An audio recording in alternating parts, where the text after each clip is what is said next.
오늘 말씀 사도행전 3장 1절에서 10절 말씀입니다. 제9시 기도 시간에 베드로와 요한이 성전에 올라갈 때 나면서 못 걷게 된 이를 사람들이 메고 오니 이는 성전에 들어가는 사람들에게 구걸하기 위하여 날마다 미문이라는 성전문에 두는 자라. 그가 베드로와 요한이 성전에 들어가려 함을 보고 구걸하거늘 베드로가 요한과 더불어 주목하여 이르되 우리를 보라 하니 그가 그들에게서 무엇을 얻을까 하여 바라보거늘 베드로가 이르되 은과 금은 내게 없거니와 내게 있는 이것을 내게 주노니 나사렛 예수 그리스도의 이름으로 일어나 걸으라 하고 오른손을 잡아 일으키니 발과 발목이 곧 힘을 얻고 뛰어서서 걸으며 그들과 함께 성전으로 들어가면서 걷기도 하고 뛰기도 하며 하나님을 찬송하니 모든 백성이 그 걷는 것과 하나님을 찬송함을 보고 그가 본래 성전 미문에 앉아 구걸하던 사람인 줄 알고 그에게 일어난 일로 인하여 심히 놀랍게 여기며 놀라니라. 아멘. 자, 우리 은과 금은 내게 없거니와 나사렛 예수 이름으로 일어나 걸어라 그랬어요. 그렇죠? 우리 장로님은 은과 금 목걸이는 내게 있거든요. 자, 잠깨라고 농담 좀 했습니다. 자, 오늘 성전 미문 기적이 주는 의미라는 제목으로 말씀을 나누도록 하겠습니다. 초대교회가 탄생했습니다. 물건을 서로 통용하고 자기 것이라고 하지 않는 서로 필요에 따라 나눠주는 것, 놀라운 일입니다, 여러분. 왜냐하면 내가 가지고 있는 것이 내 것이 아니라 하나님이 나에게 잠시 맡기신 것이라는 의식을 갖는다는 게 쉬운 게 아닙니다. 성령께서 역사하지 않으면 그런 의식이 인간에게서 나올 수가 없어요. 그렇지 않습니까? 내게 주어진 건강도 내 것이 아니고 내가 가지고 있는 물질도 잠깐 내게 맡겨진 거지. 여러분이 만약에 죽었을 때 가져갈 수 있다면 여러분 거예요. 그러나 여러분 죽었을 때 가져갈 수 없어 다음 사람이 쓰는 거예요. 물건들은 다 내가 쓰는 게 아니고 다음 사람이 그것을 쓸 수밖에 없어요. 영구적으로 낼 게 아니에요. 잠깐 빌리는 거죠. 집도 그렇고 다. 그런데 내가 가져가는 건 뭐라 그랬어요? 내가 한 일. 나의 인격은 가져가는 거예요. 나의 말은 가져가는 거예요. 그래서 조심해야 되죠. 그래서 오늘 말씀을 보면 이런 초대교회가 삶이 바뀌었다고요. 유무상통하는 일이 일어났고 그 다음에 서로 모이기를 힘쓰고 기도하며 찬양했더니 하나님께서 구원받는 자들을 날마다 더하게 하는 그런 초대교회의 강력한 역사가 일어났습니다. 그런데 오늘 그 초대교회 역사의 시작에 뭐가 등장하냐 하면 오늘 누구나 다 아는 말씀이죠. 이 성전 미문에 기적의 사건이 일어난 거예요. 성전 미문에서 그 많은 사람들이 오가는 그 앞에서 40년 동안 구걸했던 한 남자가 있어요. 매일매일 들것에 실려와서 스스로는 걸을 수가 없으니까 안질뱅이라 태어날 때부터 안질뱅이에요. 이 사람이 여기 와서 그날도 구걸을 하는데 그에게 일어난 놀라운 기적이 있었어요. 일어나서 걷고 뛰고 함께 그들과 다니면서 막 소리쳐서 하나님을 찬양하는 일들이 일어난 겁니다. 그래서 오늘 이 본문을 보면 굉장히 놀랍죠. 아주 다이나믹하고 우리를 흥분시키기에 충분합니다. 그래서 우리가 자칫 잘못하면 이 성경에서 하나님이 이 메시지를 왜 여기에 주셨는지에 대한 큰 의미를 놓치기 쉬워요. 왜냐하면 이 본문을 개인의 경험에 또 안질뱅이에게 초점을 맞추다 보면 개인에게 일어난 어떤 기적에 너무 주안점을 두는 거죠. 그래서 하나님께서 우리에게 허락한 그 놀라운 큰 그림을 놓쳐버리기 쉽다는 거예요. 그래서 이 본문이 설교를 하는 사람이나 설교를 듣는 사람에게 참 편하게 접근하기 쉬운 말씀이죠. 안질뱅이들아 일어나라. 우리는 영적인 안질뱅이다. 함께 일어납시다. 얼마나 감정에 호소하기 좋습니까? 설교하기도 좋고요. 네? 우리 모두가 이 안질뱅이와 같은 신앙이었는데 일어납시다. 기적을 소망하는 자들을 일어납시다. 얼마나 듣기 좋습니까? 그러나 이 말씀은 개인의 경험에 국한되기보다는 더 큰 의미가 있는 거예요. 왜냐하면 오늘 이 본문의 말씀은 안질뱅이가 주인공도 아니고 안질뱅이를 걷게 한 베드로와 요한도 주인공이 아니고 여기에 바로 가장 중요한 것은 그거를 기적을 일으킨 분이 누구냐는 거예요. 예수 그리스도가 바로 여기에 영광의 중심에 있는 거예요. 그들이 십자가 못 박아버린 예수님, 이미 끝났다고 생각했는데 여전히 살아서 역사하시는 그 예수님이 계신 거예요. 믿습니까? 여기에 지금 목표는 뭐냐? 이 말씀 성경에서 주목하고 있는 거는 바로 예수 그리스도의 이름이에요. 믿습니까? 그래서 오늘 이 말씀을 통해서 이 기적을 일으키신 분이 누구신지, 교회는 어떤 능력을 과연 소유하고 있는지를 더 주목해야 된다는 거예요. 종교는 다 뭘 가집니까? 초월성을 가집니다. 초월성. 기적을 추구합니다. 그렇죠? 인간이 할 수 없는 어떤 기적, 놀라운 기적, 초월적인 힘, 초월성을 추구하는 게 종교예요. 그래서 기독교 안에도 있죠. 물 위를 걸으시고 물로 포도주를 만드시고, 오늘 이 본문처럼 평생 걷지 못했던 이 안질뱅이가 기적적으로 치유를 받는 것, 이런 거는요, 여러분, 이거는 인간이 할 수 있는 일이 아닙니다. 오늘날 과학이 이렇게 발전했다고 해도 나면서부터 이 안질뱅이를 고칠 수 있어요? 그 당시에는 더 말이 안 되는 거죠. 이게 할 수 없는 일이에요. 이런 기적들을 통해서 기적 자체의 목적이 있는 게 아니라, 여러분 보세요. 무리를 걸었다는 건 뭐냐면 중력의 법칙을 초월했다는 얘기예요. 무리를 걸을 수 없죠. 중력의 법칙에 빠져야지 맞는 거죠. 그렇다면은 이 세상의 법칙, 중력의 법칙, 이 물리의 법칙도 초월하는 어떤 분이 계시다는 거예요. 우리가 상상할 수 없는, 우리가 생각하지 못하는 세계가 있어요, 없어요? 있다는 겁니다. 초월의 세계가. 그래서 이 하나님께서 기적을 베푸는 것은 기적 자체가 목적이 아니라 이 물리의 법칙, 세상에서 깰 수 없는 법칙마저도 순종하게 만드는 그 어떤 분이 계시다. 하나님이 존재하신다. 믿습니까? 그걸 우리는 볼 수 있어야 돼요. 이 세상에 눈에 보이는 법칙이 전부가 아니죠.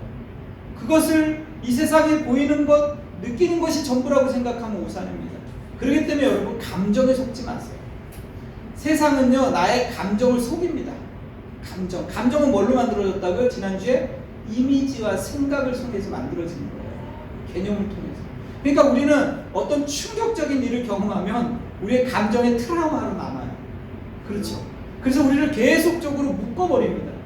그러니까 이 세상에는 사실 내가 우울하다, 내가 슬프다, 내가 덥다, 짜증이 난다, 내가 분노를 일으킨다, 내가 너무 힘들어, 이런 부정적인 경험들이 쌓이면은요, 사람들이 부정적인 사람이 돼요. 내가 어떤 선택을 하느냐는 나의 감정이 굉장히 좌우를 한다고요. 나의 행동은. 나의 선택이 곧 나를 만들어내잖아요. 그러니까 내가 어떤 선택을 매일 하느냐, 매 순간 하느냐가 되게 중요한데, 대부분의 사람들은 어떻게 선택한다고요? 자기 감정에 의해서 선택을. 왜? 자기 감정이 너무 충실한 거야. 나는 배고파, 나는 기뻐, 나는 즐거워. 그래서 사람들이 뭐에 빠집니까? 중독에 빠지는 거예요. 섹스 중독, 성중독이라고 그러죠. 그리고 어떤 칭찬의 중독, 나를 인정받아야 되는 거예요. 그러니까 그렇게 나를 인정받고 어떤 성적인 몰입을 하고 게임에 빠지고, 이런 것들이 뭐냐면 다 감정적인 거예요. 사람들이 감정이 너무 충실한 거예요. 근데 그 감정이 뭐 한다고? 나를 속인다고. 중요한 거는 나를 속여서 나를 계속 우울한 감정이나 잘못된 감정 속에서 내가 나를 형성된 것들을 통해서 나가 선택하게 만드는 거예요. 그 선택이 자꾸 쌓이면 나의 운명이 되는 거예요. 나의 삶이 되는 거예요. 그게 무서운 거죠. 결국 나를 뭐예요? 파멸로 이끌어가게 돼요. 그런데 여러분, 그래서 이 혼돈과 무질서를 바로잡는 게 있어요. 여러분의 마음의 평안이 일어나기 위해서, 영혼의 평안이 일어나기 위해서 뭐가 있어야 돼요? 성경에서 말하는 성령의 9가지 열매가 있는 거예요.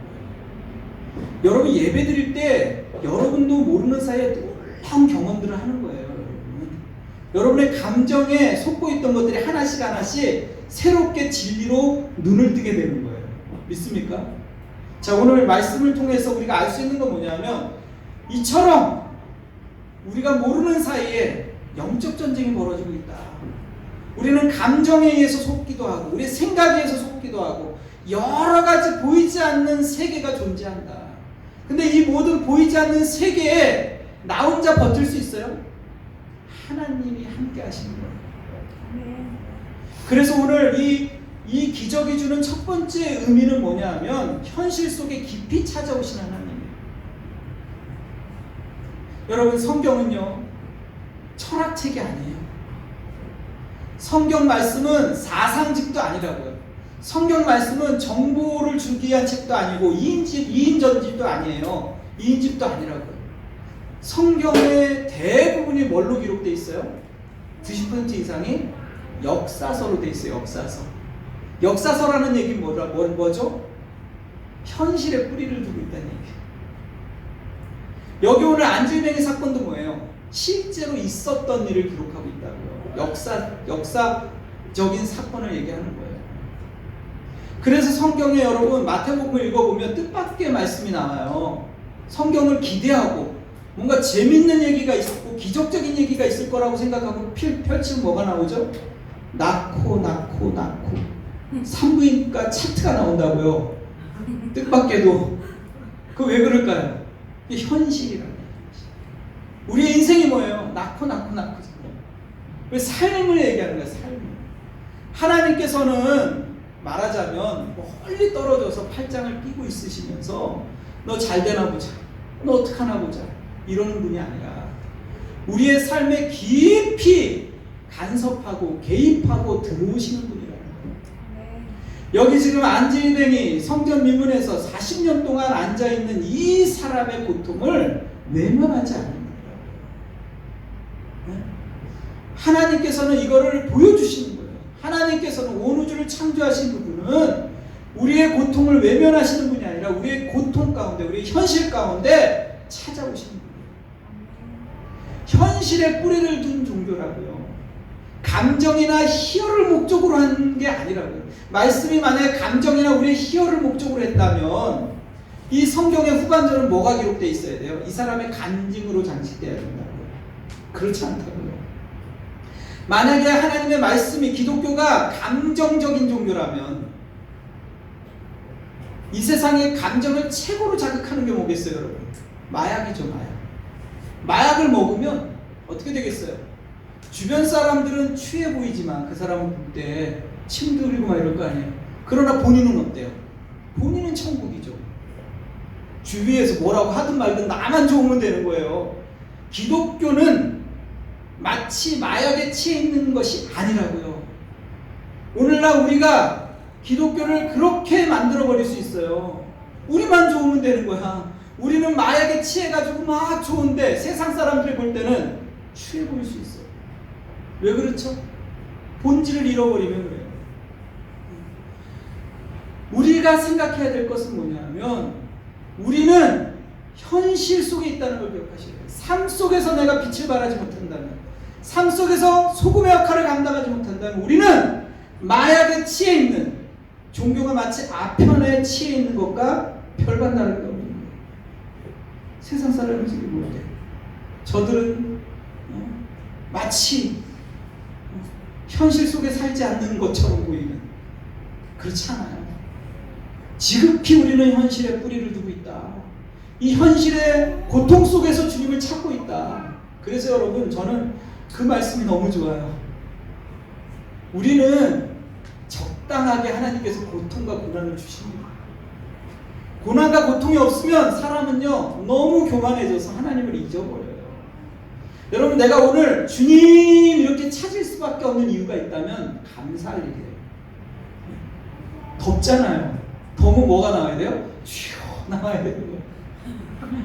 여러분, 너무 더우니까 무슨 생각이 들어요? 너무 더우니까 힘들잖아요. 폭염이 정말 막 에어컨 없이 못 살아요. 그러면 어떤 생각이 드냐면 지옥은 얼마나 더 더울까? 지옥은요 감당이 안 되는 거죠. 여러분, 잠시 1시간도 힘든데 여러분 영원히 그런 지옥에는 가지 마시기 바랍니다. 네? 지옥은요 이거는 비교도 안 돼요. 그래서 여러분, 이 적당한 고통과 고난은 오히려 우리를 깨닫게 만든다고요. 정신을 차리게 만든다고요. 야, 이렇게 살면 안 되지. 네? 여러분이 범죄할 때 제일 느끼는 게 뭐예요? 죽을 것 같잖아요. 야, 이렇게 살다가는 큰일 나겠다. 정신이 바짝 들잖아요. 그게 여러분 중요한 겁니다. 세상 사람들은 정신이 바짝 안 든다고요. 계속 간다고. 계속 멈출 수 없어. 브레이크가 없다고요. 근데 여러분에게 뭐가 있어요? 브레이크가 있다고요. 성령께서 여러분을 스톱하게 만든다고요. 이게 감사할 일이에요.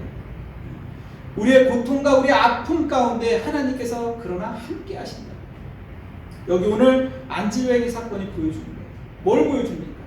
하나님만이 역사의 주인이시고 이 안질뱅이의 운명을 붙잡고 있는 것처럼 우리의 운명도 지금 하나님이 붙잡고 있다. 저는 이 말이 너무 좋아요. 나의 운명을 하나님이 붙잡고 있다. 이거를 보여주는 사건이 바로 오늘의 사건이다. 기적의 주인은 누구다? 하나님이시다. 이걸 보여주는 거예요. 그리고 두 번째, 구원이 가지는 놀라움을 보여주는 거예요. 여기 오늘 본문은 아까도 말했지만 기적이나 건강이나 행복에 초점이 있는 게 아니에요. 우리를 얼마나 많이 행복하게 만들어줄까? 이 종교라는 것이 우리를 얼마나 많이 건강하게 만들어줄까가 기독교에는 초점이 없어요. 기독교는 어디에 초점이 있어요? 우리가 얼마나 하나님을 닮아가느냐에 초점이 있는 거예요. 우리가 얼마나 하나님의 형상으로 회복되느냐. 그게 뭐야? 구원의 놀라움을 보여주는 거예요. 오늘 본문의 말씀은. 여러분, 인간은 굉장히 놀라운 존재예요. 하나님께서 창조하신 창조물 중에 가장 1등이에요. 하나님께서 인간이 얼마나 놀라운지 다 말씀해 주지 않죠. 왠지 아세요? 인간이 교만해질까 봐. 여러분이 생각하는 것보다 여러분 인간이 훨씬 더 존귀하고요, 놀라운 존재입니다. 근데요, 이 놀라움이 하나님과 함께 하잖아요. 그럼 그 놀라움은 날마다 경험하게 돼요. 더 경험하게 돼요. 이제 천국 가면요, 여러분이 얼마나 놀라운 존재인지 완전히 밝히 알게 될 거예요. 지금도 우리가 깜짝깜짝 놀랄 때 있잖아요. 인간의 그 놀라움을 보면서. 그쵸? 굉장히 놀랍습니다. 여러분을 가소평가하면 안 돼요. 나를 가소평가하면 안 돼. 네? 잘못 평가하면 안 된다고요, 여러분. 여러분 혹시 공부 못합니까? 그렇다고 해서 절대로 기죽을 필요가 없어요. 인간은 그렇게 하찮은 존재가 아니에요. 뭐 하나로 평가받을 만한. 아시겠습니까? 굉장히 놀랍습니다. 그런데 감춰져 있죠. 근데 여러분, 하나님을 떠나면요, 그 놀라운 존재가 가장 추한 존재가 될 수 있어요. 이 세상에 그 나오는 얘기들을 보면 얼마나 추합니까? 인간이 저렇게까지 될 수 있을까? 인간은 그렇게 될 수 있어요. 하나님을 떠난 피조물은요, 굉장히 추합니다. 여러분, 요즘에 호러물 많이 나오잖아요. 여름 되니까. 공포영화. 저는 보진 않지만 그런 호러물이나 공포영화가 그냥 상상 속의 얘기만은 아니에요, 여러분. 사탄이, 천사가 하나님을 떠나자 가장 추한 존재가 되거든요. 공포스러워, 추하고, 두렵고. 여러분, 하나님을 떠난 그 인간은요, 정말 그 호러물보다 더 호러물이에요, 여러분. 기억하셔야 되는 거예요. 그러니 여러분, 하나님 안에 있는 것을 복으로 여기셔야 돼요. 하나님 안에 거하려고 애쓰셔야 돼요. 오늘 이 본문이 가지는 그 놀라움은 하나님 안에 있는 그 경이로움을 보여주는 거예요. 보세요, 여러분. 창세기 1장에 구원이 이렇게 정의합니다. 땅이 혼돈하고 깊음 위에 있고 하나님의 영이 수면에 위에 있더라. 무라는 거야, 무. 그 무에서 하나님이 유를 창조합니다. 3절에 뭐라고요? 빛이 있으라. 빛이 있게 됩니다. 하나님께서 이 땅에 생물을 만들기 시작하고 우주 만물을 만들기 시작해요. 그럼 뭘 얘기해요? 아무것도 없는 세상에 질서를 부여하는 거예요. 혼돈 가운데 있는 세상 가운데, 흑암 가운데 있는 세상에 질서를 만들어내시는 거예요. 이게 뭐라고요? 구원이라고. 혼돈과 무질서에 질서를 부여하시는 거예요. 가치를 부여하시는 거예요. 이것이 내용으로 채우시는 거 하나님이에요. 하나님의 선하심으로. 이게 창조세계예요. 이게 구원이라고요. 하나님께서 빛이 있으라 하심에 흑암이 떠나가는 거예요. 빛과 어둠은 함께 할 수가 없어요. 빛이 가는 만큼 어둠은 떠나갑니다. 어둠이 가는 만큼 빛은 또 물러나게 돼 있는 거예요, 여러분. 하나님은 어둠과 공존하지 못해요. 이해가 되십니까? 하나님은 우리 이 땅 가운데 빛으로 존재하시는 분이에요. 그래서 여러분, 출애굽기의 그 사건도 보세요. 동일한 선상에 있죠. 출애굽기가 어떻게 하죠? 인간의 구원을 보여주잖아요.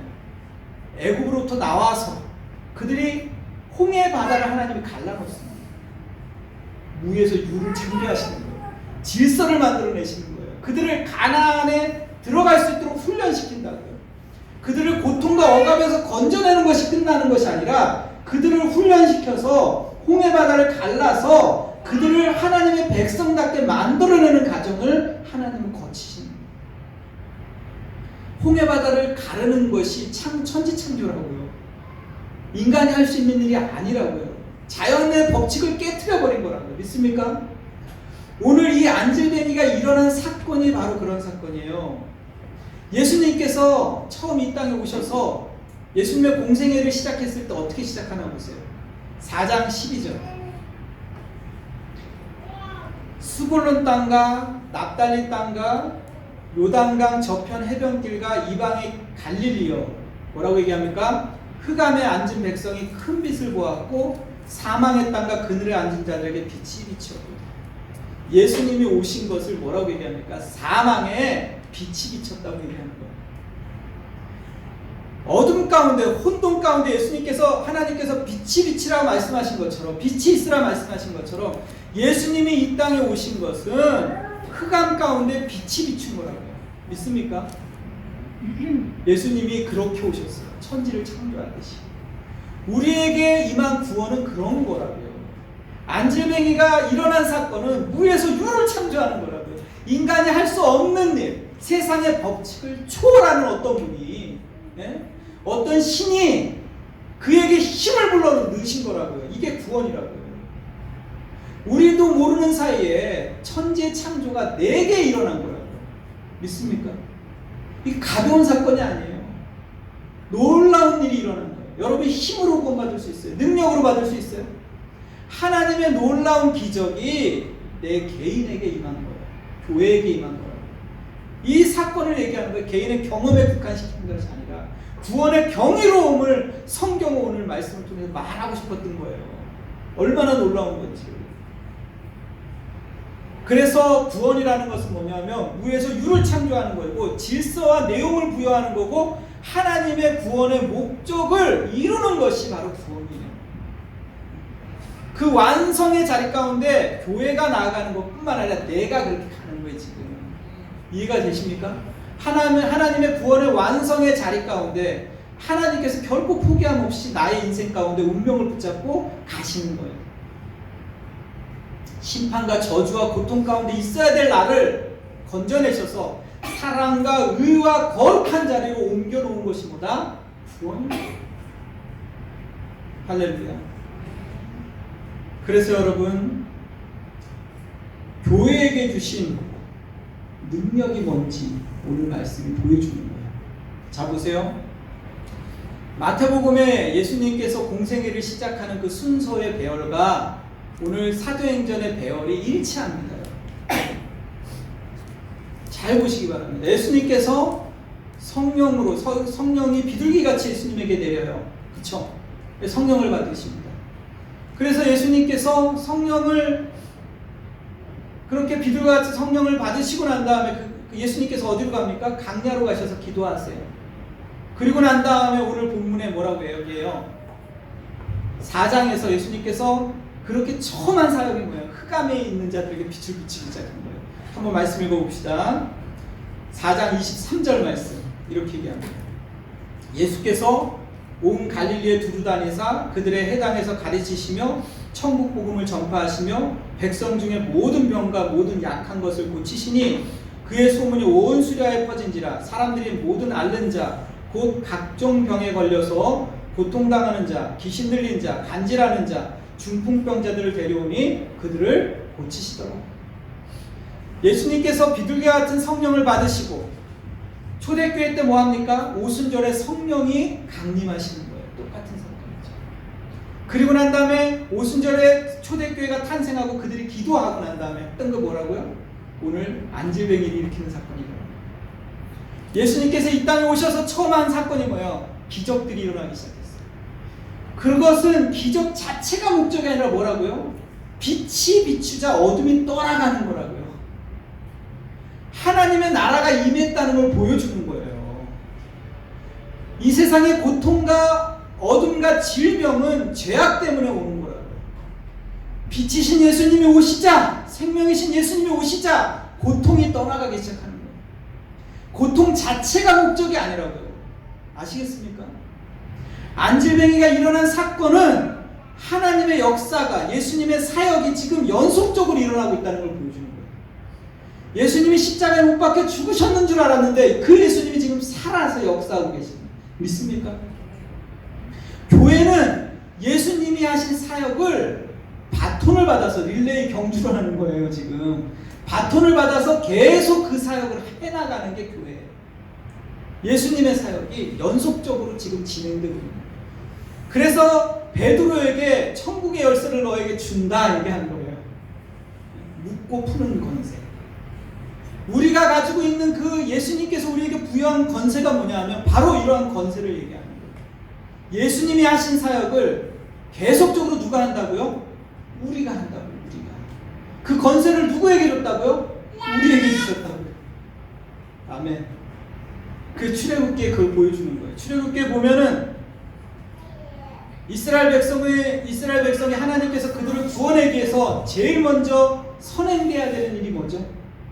바로에게서 건져내야 돼요. 그들을 구원하기 위해서 먼저 전제돼야 되는 건 뭐냐면 바로를 무릎 꿇려야 된다. 항복시켜야 된다. 어둠의 영을 굴복시키는 일이 먼저 일어난다. 출애굽기 15장에 보니까 이렇게 얘기합니다. 내가 여호와를 찬송하리니 그는 높고 영화로우시며 이렇게 얘기하면서 뭐라고요? 말과 그 탄자를 바다에 던졌다. 말과 탄자를 바다에 던지는 일이 먼저 일어난다고요. 그는 내 아버지시라 뭐라고 얘기해요? 그를 놓으리로다. 그가 바로의 병거와 그의 군대를 바다에 던지셨다. 바로와 그의 군대를 바다에 던지는 일. 최고의 지도자들 홍해에 잠가버리는 거라는 거예요. 주께서 주의 큰 위엄으로 주를 거스리는 자를 엎으시리니 주께서 진노를 바라시니 그 진노가 그들을 지푸라기같이 사르는도다. 하나님의 그 진노의 불 가운데 사람들은 뭐예요? 지푸라기가 타듯이 타들어간다. 여러분 지옥은요 지푸라기가 타듯이 그냥 다 타버려요. 여러분은 건강을 자랑하고 인생을 자랑하고 지식과 부를 자랑하지만 하나님 앞에서 뭐예요? 지푸라기 같은 거라고요. 활활 타버린다고요. 남지를 않는다고요. 하나님의 진노 가운데 잊지 마시기 바랍니다. 이게 지혜예요. 여기 뭘 얘기합니까? 하나님께서 바로를 먼저 무릎 꿇린다고요. 예수님께서 공생애를 시작하시자 귀신 들린 자, 간질하는 자, 중풍병자들이 떠나갔어요. 고침을 받았어요. 그러자 서기관과 바리새인들이 뭐라고 얘기했습니까? 저가 귀신의 이름을 바알세불을 힘입어서 귀신을 내쫓는다 그랬다고요. 그러니까 예수님이 뭐라고 해요? 자기 집에서 자기 편끼리 싸우면 어떻게 되겠느냐? 내가 귀신의 힘을 입어서 귀신을 내쫓는다면 어떻게 되겠느냐? 얘기해요. 아니다. 빛이 비추자 어둠이 떠나가는 것이다라고 얘기하는 거예요. 뭘 얘기합니까? 하나님께서 예수님께서 오셔서 먼저 강한 자를 결박하시는 거예요. 우리는 보이지 않지만 여러분이 구원받기 위해서 먼저 어떤 일이 일어났다고요? 하나님께서 먼저 어둠의 영을 결박해버린 거예요. 여러분을 붙잡고 있는 흑암의 권세를 꽉 잡아버린 거라고요. 그러자 여러분이 어떻게 했다고요? 여러분의 입에서 주여가 터져나온 거예요. 믿습니까? 여러분이 할 수 있는 일이 아닌 거예요. 그거는 하나님이 하시는 일이에요. 하나님의 영역이라고요. 이해가 됐어요? 근데 그 일을 하신 거예요. 근데 그 권세를 누구에게 줬다고요? 지금? 교회에게 줬다. 교회에게. 그러니까 우리가 지금 뭐를 해야 돼요? 어둠의 영을 향해서 명령해야 되는 거예요. 너 어둠의 영아 결박될지어다. 예수님을 못 믿게 하는 더러운 영들아 결박될지어다. 나를 이 세상의 풍조에 빠지게 만들고 이 세상의 가치관과 세계관을 우선순위에 놓게 만드는 더러운 영들아 묶일지어다. 명령합시다. 네? 세상을 향해서 여러분 어둠의 영을 향해서 교회가 명령해야 된다고요. 예수님보다 나를 더 높이는 것들아 묶일지어다. 명령해야 된다. 여기 뭐라고 얘기합니까? 교회가 베드로가 은과 금은 내게 없거니와 나사렛 예수의 이름으로 일어나 걸으라. 이렇게 얘기합니다. 예수의 이름으로 교회가 나가야 된다고 얘기하는 거예요. 오늘날 교회가 힘을 잃어버린 이유가 뭡니까? 예수의 이름은 빠지고 거기에 은과 금이 자리를 바꿔버립니다. 교회가 지금 물질 때문에 서로 싸우고, 물질 때문에 서로 교세를 확장하려고 하고, 부흥을 얘기하고, 그렇죠? 거기에다 관심이 많은 거예요. 소송에 걸리고, 물질 때문에 교회가 재판에 넘겨지고, 이러니까 우리끼리는 마약에 취해서 좋은 거예요. 근데 세상 사람이 볼 때는 뭐 이상한 거예요. 은과 금은 내게 없거니와가 아니라 오히려 반대로 얘기하고 있는 걸 보는 거예요. 그러니 교회가 세상에서 힘을 잃어요. 우리가 지금 얘기하는 것은 뭐냐면, 예수님께서 우리에게 요구하는 건 뭐냐면, 너희는 영적인 가치를 가지고 있는 자들이다. 너희는 망할 수 있는 존재들이 아니다. 너희는 생명을 가지고 있는 자들이다. 세상을 향해서 그러니 뭐예요? 생명을 보여줘야 됩니다. 너희는 빛과 소금이다. 이렇게 얘기하는, 그게 뭐예요? 우리가 있는 곳에 부패가 썩어짐이 방지되는 거예요. 세상은 썩어짐을 향해 가는데 내가 가는 곳이 어떻게 돼요? 그 썩어짐을 멈추게 만드는, 꽃이 피게 만드는 그런 존재로 우리가 서 있어야 되는 거죠. 그것은 거창하고 어려운 얘기를 하는 것이 아니라 내가 발디디고 있는 그 현장에서 내 언어를 통해서, 내 삶을 통해서, 내 태도를 통해서 그런 일들이 생명의 역사가 일어나게 하라는 거예요. 그래서 하나님께서 오늘 나를 생명을 주시고 존재케 하시는 거예요. 믿습니까? 오늘 본문이 주는 것은 너희가 가지고 있는 그 능력과 구원이 얼마나 놀라운 것을 너희가 알아야 된다 얘기하는 거예요. 그리고 그것을 너희가 그 가지고 있는 그 놀라움을 이 세상 가운데 나타내야 된다는 얘기예요. 예수 그리스도의 이름을 높이는 것으로 모든 세상 사람들이 어떻게 해요? 하나님을 찬미하기 시작하잖아요. 하나님을 높이는 것은요, 은밀하게 이루어지지 않아요. 세상 사람들이 여러분을 통해서 알게 돼요. 그 말씀을 오늘 본문이 하고 있다는 것을 기억하시기를 바랍니다. 자, 여러분, 하나님께서 함께 하시는 것이 우리에게 복입니다. 예수 그리스도를 소유하는 것 자체가 복이에요. 예수님이 길이요 진리요 생명이십니다. 믿습니까? 그 예수님께서 길이요 진리요 생명이라는 것은 내 삶에 그렇게 왔다는 거예요. 그렇게 흑암이 역사할 수 없는 존재가 됐다는 거예요. 내가요. 네? 그래서 여러분이 지금 혼돈과 사망에 있었다면, 과거에 그것이 나를 어렵게 한다고요. 그 혼돈과 사망에서부터 예수님으로 인해서 질서를 찾으시기 바랍니다. 평안을 찾으시기 바랍니다. 그래서 여러분의 삶을 통해서 하나님이 진정으로 영광받는 역사가 있길 바랍니다. 세상은요, 아무리 노력하고 애써도요, 결국 멸망합니다. 그러나 여러분이 하는 모든 행동은 영광으로 연결될 거예요. 네? 하나님의 찬송으로 연결될 거라고요. 여러분은 그렇게 망하는 존재가 아니라는 사실을 기억해요. 여러분 기분 좋으라고 하는 얘기가 아니에요. 예수님 안에 있으면 그런 존재예요. 여러분이 인식하지 못해서 그렇지. 근데 그거를 회복하시기 바랍니다. 아시겠습니까? 자, 오늘 말씀을 통해서 그렇게 하시기를 바랍니다. 함께 우리 찬양팀 나오시고 우리 찬양합시다. 나는 영원히 주님 사랑해. 말씀을 기억하면서 함께 찬양합시다. 무에서 유를 창조하셨듯이 혼돈과 무질서에서 질서와 내용을 만들어내셨듯이 나의 인생 가운데 그렇게 찾아오시는 하나님 감사합니다. 예수님으로 인해서 구원받게 하시고 영원한 나를